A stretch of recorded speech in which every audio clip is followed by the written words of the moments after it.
This is Daily Armenia, CivilNet's daily news digest. Here's what's making headlines in Armenia today.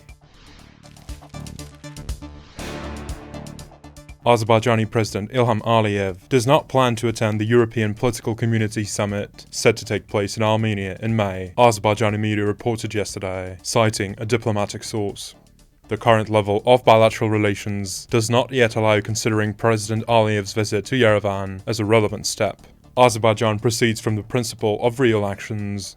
A high-level visit without a signed peace treaty and without the launch of practical mechanisms could create a false impression that the process has been completed, the source was quoted as saying. According to the same report, Baku does not rule out future high-level visits once a normalization deal is signed and implemented, calling such a development a logical continuation of the process. Responding to the reports, Armenian parliamentary speaker Alen Simonyan said today that Yerevan expects all national leaders to attend the EPC summit. We hope all leaders will attend. It is not appropriate to single out Azerbaijan or Turkey, our neighbors.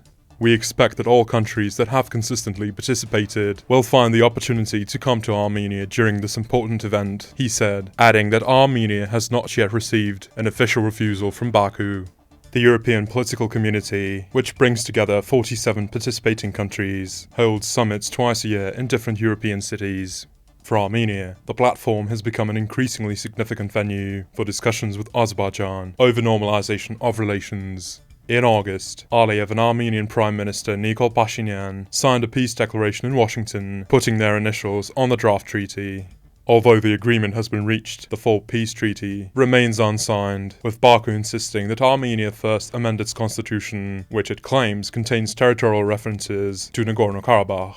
While Yerevan plans to hold a constitutional referendum in the near future, it continues to reject Baku's demands and says it is ready to sign the treaty at any moment. Armenia's Social Affairs Ministry yesterday approved amendments to the state housing support program for forcibly displaced families from Nagorno-Karabakh. The changes aim to make the program more flexible and accessible to eligible beneficiaries. Under the changes, family members declared missing by court decision will no longer be required to be listed among program beneficiaries, allowing other family members to receive support if they meet the general criteria. In addition, those who were minors as of the exodus, but have since turned 18, will be allowed to receive a separate housing certificate, exempting them from inclusion in the original family list. These legal complexities had previously been criticized as unnecessarily complicating the process for displaced families seeking assistance. The documentation requirement was also eased, meaning that families will now need to submit fewer documents to become eligible for support. According to government reports, as of this week, a total of 3,240 families have received housing certificates, of which 1,210 have already used them. The money may be used to purchase a house or an apartment, build a private residence, or pay off an existing mortgage. Social Affairs Minister Arsen Torosyan also announced in Parliament yesterday that the government will allocate approximately $144 million in support for Karabakh refugees next year, a substantial increase from the $92 million provided this year. The funding will cover both the housing program and direct financial assistance to displaced families.